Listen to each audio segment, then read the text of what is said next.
A mass exodus, frantic, the fearful flocking, the wise with them.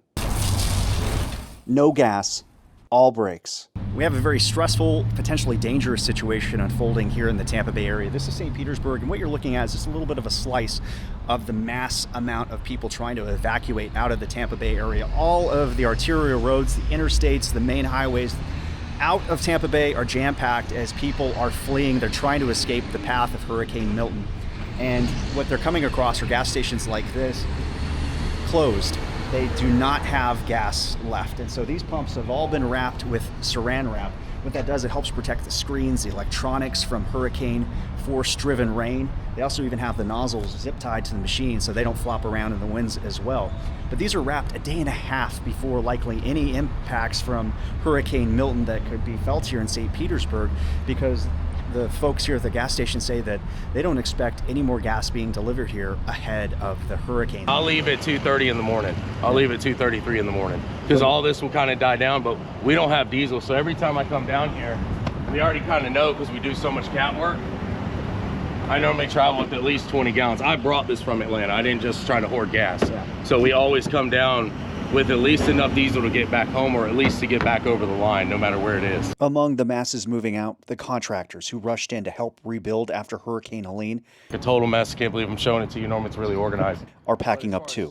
When they return, they'll face an even bigger mess. Let's go ahead and evacuate to something higher above sea level. It's the best thing that you can do right now. Same nightmare, new storm. Milton's bearing down, forcing millions to ask themselves the ultimate question: stay or go?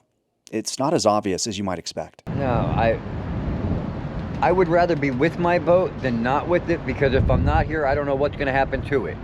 But if I'm here, I mean, I know I'll survive. If the boat goes down, I can swim.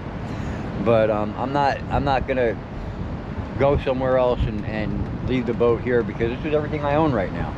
I mean, I can't afford to give it up. Social Security cut my Social Security check off in June, said I'm no longer disabled. I don't know what that means. So they cut my check off. Now I have no income. So if I lose this boat, then I'm back on the street again, and I'm not going to do that. Jay already refused to abandon ship during Hurricane Helene. How high did the water get during Helene? It got to about an inch below the top of the pillar, or the pylon right there. What was that experience like? I slept through it. He's even become sort of a local social media celebrity, with people coming to check in on him. A strange kind of fame, but people do care. Are you concerned for Jay?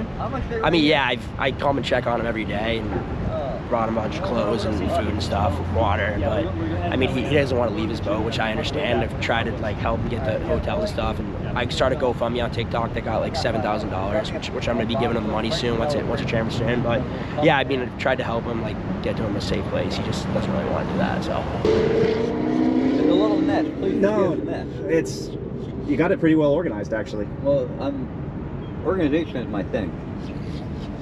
A lot better than me. Something else.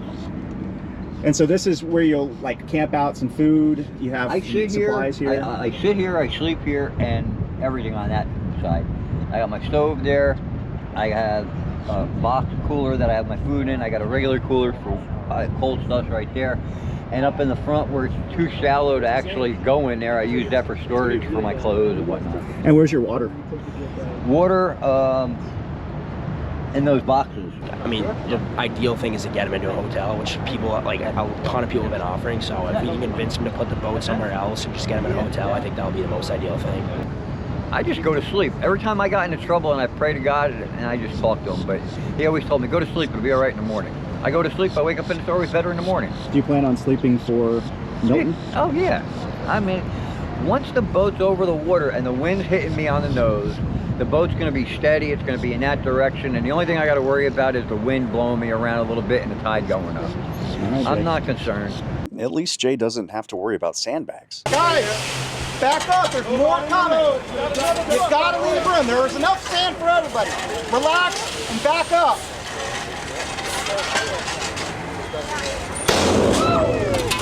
So you have St. Pete police on sand patrol, like literally having to direct people away from the pile of sand because there's so many people that are just desperate to get their bags.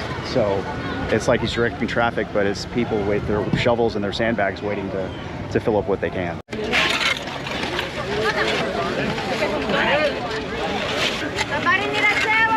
Couple things happening here. You just had Hurricane Helene, which brought in record storm surge to the Tampa Bay area, and here in St. Petersburg in particular. And we're basically in the middle of the cone for the next hurricane, Milton. That has motivated people in a way that I've never seen here in St. Petersburg.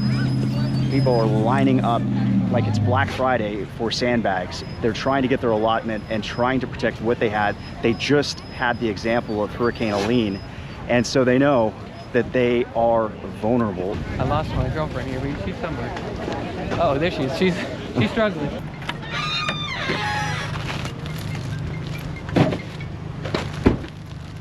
We're just filling up as much as we can, you know? Yeah. Have you guys ever done sandbagging before? No, never.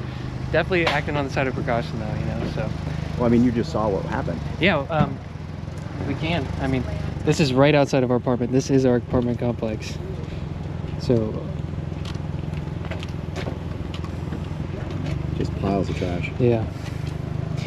How did you guys fare the last storm? You said there was water close to you, but it wasn't. It just entered our building. I'll show you the water line, maybe. Yeah, that's. Oh, okay. But so it just made it in, and we're definitely going to prepare the same way with them this time.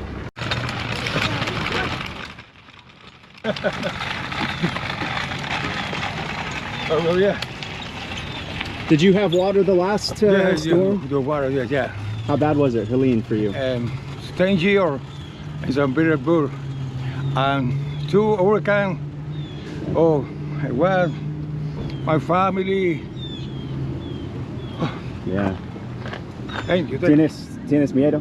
Mucho miedo.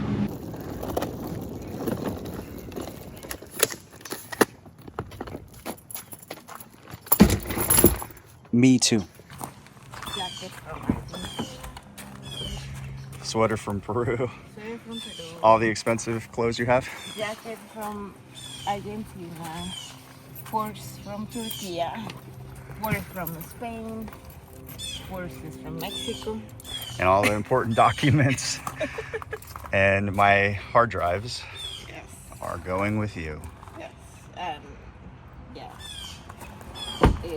green card, phone from Mexico, cars from Mexico. And for the first time, I'm left to wonder, what will my wife come home to? What will I come home to? It's kind of crazy. I've never seen my neighbor Dave boarding up his house and tying down his trees before, but Hurricane Milton's serious. If you look on an evacuation map in Pinellas County and St. Petersburg, there's 2 islands in a worst case scenario the storm surge could create, and this neighborhood is on one of those islands. So that's why we're actually not in one of those mandatory evacuation zones that they talk about, but there's a high likelihood that storm surge could cut this area off from the rest of Florida. So, I mean, I sent my wife out of town with all the important documents and hard drives that I have. And then I had to go through my house and document everything, every item, just in case I do have to make an insurance claim. And that's all you can do.